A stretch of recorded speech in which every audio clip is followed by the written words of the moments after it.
Halo semuanya, hari ini kita bakal membedah sebuah dokumen yang super penting dari Badan Pusat Statistik, yaitu publikasi Indeks Harga Produsen Indonesia 2025. Di ulasan kali ini, kita nggak cuma sekedar ngeliatin deretan angka yang bikin pusing ya, tapi kita bakal coba pahami gimana sebenarnya negara kita ini melacak tanda-tanda vital ekonominya. Yuk, langsung aja kita mulai. Pernah nggak sih kalian mikir gimana caranya para ekonom atau orang-orang bisnis itu bisa ngeramal bakal ada lonjakan harga barang jauh sebelum barangnya nangkring di rak-rak minimarket? Kesannya kayak punya bola kristal kan? Tapi percaya deh, ini tuh bukan sihir sama sekali. Ini murni statistik terapan. Nah, jawaban dari pertanyaan ini tuh ibarat kunci buat ngertiin denyut nadi perekonomian kita sebelum efeknya benar-benar kerasa di dompet kita sebagai konsumen.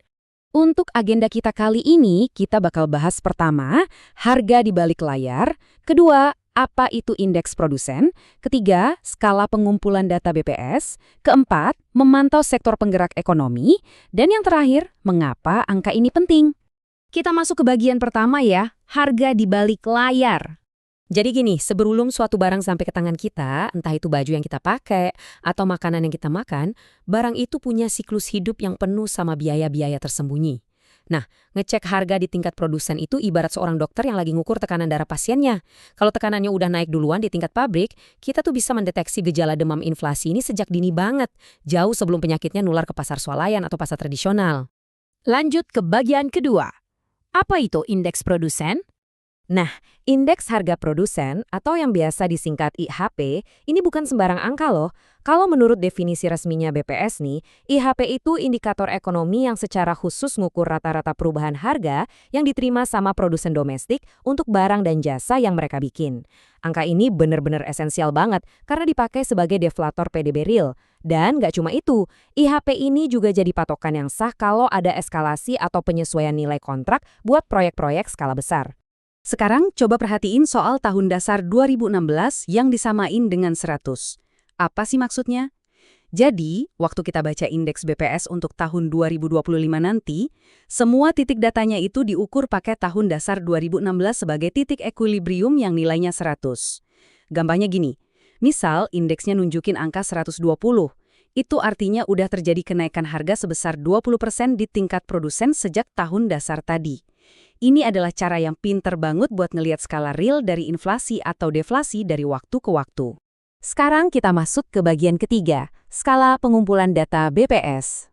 38. Coba bayangin, survei harga produsen ini nggak cuma dilakuin di kota-kota besar aja atau numpuk di Pulau Jawa doang ya. BPS itu secara serentak ngumpulin data dari seluruh 38 provinsi di Indonesia.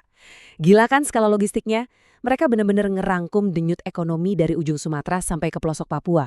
Dan itu dilakuin setiap bulan. Terus gimana cara kerjanya?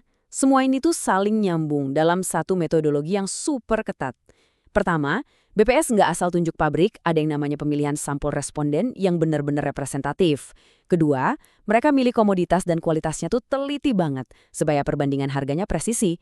Nah, yang ketiga, dan ini yang paling nguras tenaga, adalah proses pengumpulan data dan metode penghitungan yang dieksekusi setiap bulannya. Ritme kerjanya emang berfrekuensi tinggi demi dapatin akurasi data nasional yang mantap. Oke, kita lanjut ke bagian 4, memantau sektor penggerak ekonomi. Kalian tahu kan, ekonomi kita itu terlalu kompleks buat disamaratain gitu aja. Ada kontraks yang lumayan ekstrim antar sektornya. Di satu sisi, kita punya sektor pertambangan yang sibuk ngegali bahan mentah dari perut bumi Nusantara. Tapi di sisi lain, ada industri manufaktur kayak tekstil yang butuh banget banyak tenaga kerja dan teknologi. Meskipun dinamika harga dan rantai pasok mereka berdua ini beda jauh, keduanya tetap jadi motor penggerak utama buat IHP nasional kita. Sampailah kita di bagian kelima. Mengapa angka ini penting? Lalu, apa sih dampaknya di dunia nyata? Pertama, angka ini tuh jadi sistem alarm peringatan dini kita terhadap inflasi. Kedua, dia berfungsi sebagai deflator PDB yang ngebantu pemerintah buat bedain mana pertumbuhan ekonomi yang beneran real dan mana yang cuma sekedar inflasi harga. Terus yang ketiga, ini jadi dasar buat eskalasi kontrak. Gini misal, kalian itu kontraktor yang lagi bangun jalan tol buat proyek multitahun. Harga bahan baku yang fluktuatif itu bisa bikin bisnis kalian bangkrut kalau nggak hati-hati. Nah, angka IHP inilah yang bakal jadi landasan sah yang diakui hukum buat nyesuaiin nilai kontrak biar semuanya tetap berjalan adil.